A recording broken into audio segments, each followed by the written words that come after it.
Shalom, selamat siang. Saya dan beberapa teman pada kesempatan kali ini akan menjelaskan 3 teori yang sangat berkaitan erat dengan disiplin ilmu sosiologi. Jadi yang pertama teori struktural fungsionalisme, dan yang kedua teori interaksionalisme simbolik, dan yang ketiga teori konflik. Dan kami juga akan menjelaskan beberapa kasus ataupun masalah-masalah yang sangat relevan dengan teori ini. Terima kasih. Baik teman-teman sekalian, saya dan teman saya akan menjelaskan teori yang pertama, yaitu teori fungsionalisme struktural.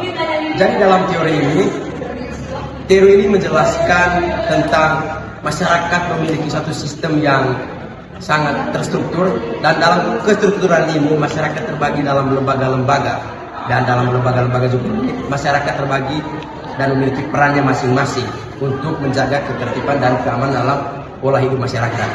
Lalu teori fungsionalisme ini juga besar pengaruhnya terhadap perkembangan disiplin ilmu sosiologi.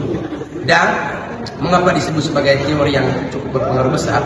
Karena teori ini memiliki peran untuk menciptakan keteraturan, menciptakan keseimbangan dalam masyarakat agar masyarakat terhindar dari konflik. Jadi singkatnya teori ini menekankan untuk masyarakat hidup secara seimbang dan secara terstruktur, sehingga dapat menekankan angka-angka konflik atau permasalahan yang ada di masyarakat. Baik, kita akan melihat contoh kasus yang memperlihatkan di mana terjadinya suatu penyimpangan terhadap teori ini. Ya, pada tahun ini kita mendapat sebuah kasus bahwa ada orang tersangka yang dijatuhi dakwaan penjara dan juga denda karena telah melakukan korupsi terhadap dana bansos dan juga dana bantuan terhadap program keluarga harapan. Nah, keenam tersangka ini berasal dari Kemensos, di mana Kemensos ini adalah salah satu lembaga yang berada di dalam pemerintahan Indonesia.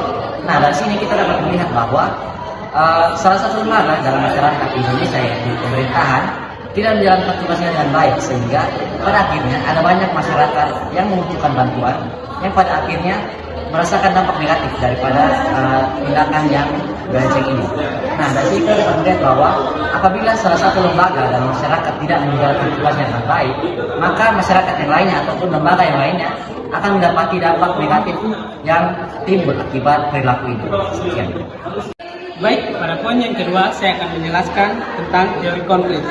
Teori konflik adalah teori yang memandang bahwa perubahan sosial tidak terjadi melalui proses penyesuaian nilai-nilai yang membawa perubahan, tetapi terjadi akibat adanya konflik yang menghasilkan kompromi-kompromi yang berbeda dengan kondisi semula.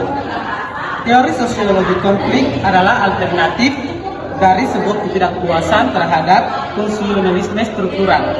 Secara sosiologis, konflik diartikan sebagai suatu proses sosial antara dua orang atau lebih, yang mana salah satu pihak berusaha menyingkirkan atau menjatuhkan pihak lain dengan cara menghancurkan atau membuatnya tidak berdaya.